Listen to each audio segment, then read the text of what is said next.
Okay guys, Willie here. Gonna go over the 450 conversion of the KX500 swing arm. KX500 swing arm, 450 wheel, Haan hub from Duyba, 450 rotor, 450 brake, 450 axle.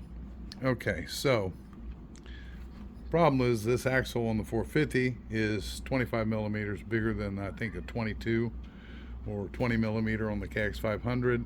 Also, the location of the rotor and it's a bigger rotor, and the location of the brake caliper is incorrect because the tab on the swing arm, the locating tab for the brake caliper, is in the wrong place. What I have here, and I'll pull it apart and let you see it later. Let's see if I can get down there and find it. Okay, there's a block. You look here, it's a block that I made and put on the swing arm that matches up with the 450 caliper, but I'll go over that once we take it apart. But the spacing is a problem. Two things is the hole here, and the spacing is wrong. The stock 450 spacer here is, I believe, like 16 millimeters or something. I don't remember the exact number.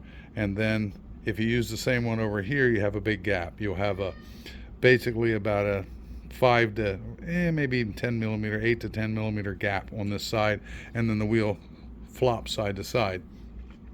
So what I did was use the stock spacer over here. That's obviously important because you have to keep the spacing absolutely correct between the caliper mount and the hub for the centering of the disc in the caliper, and as you can see, that's centered in there, that wiggles.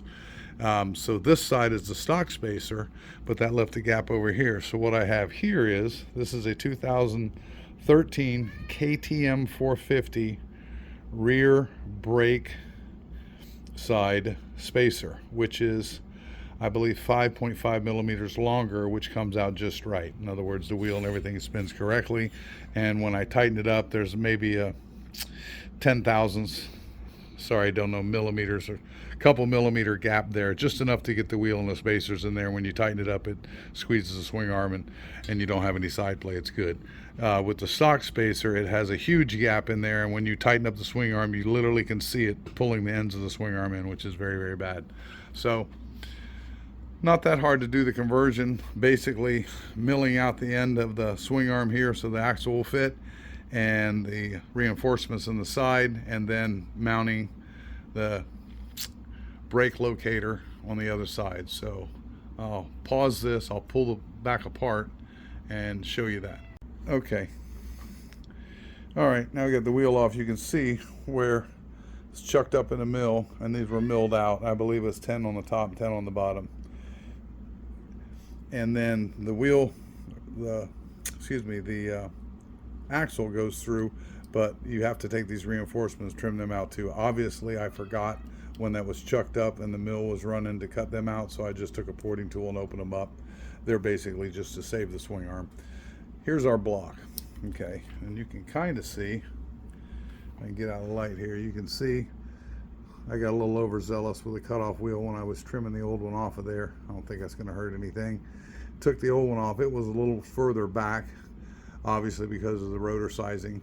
And this is just simply a block of 1/2 inch aluminum from the aluminum supply store. I cut it, mocked everything up, put the caliper up here, and if you look at the caliper, when it sets there, put it in the slot here.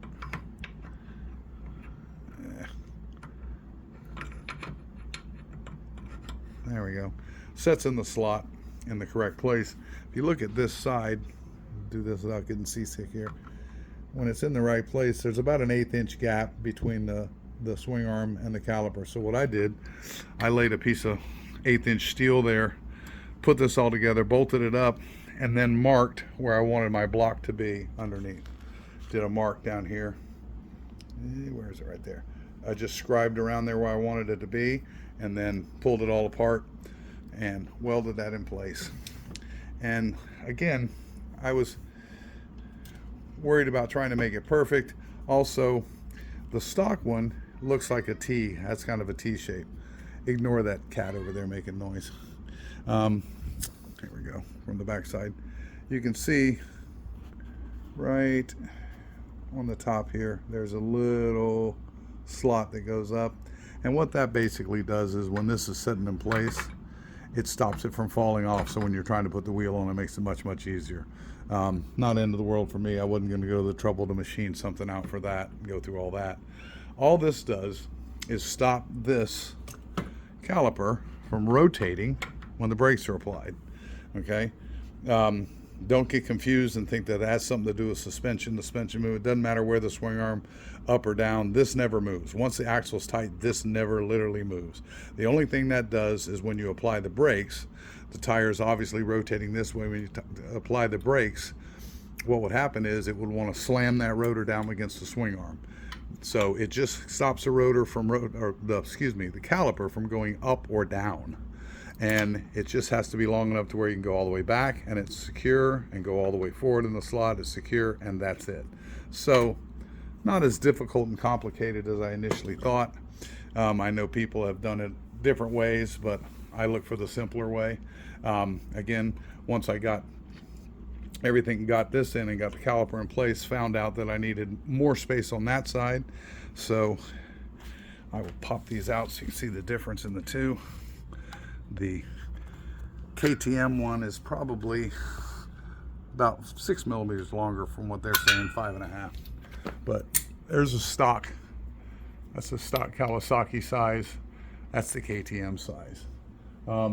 These are from Duyba, or from, I guess, Haan. Haan makes the spacers.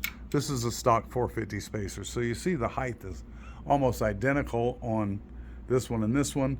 This one's a little taller. Well, that's the additional space, that you need to get rid of that side-to-side slack on the swing arm. So anyways, pretty simple. Don't be scared. Do it. Thanks, guys. See ya.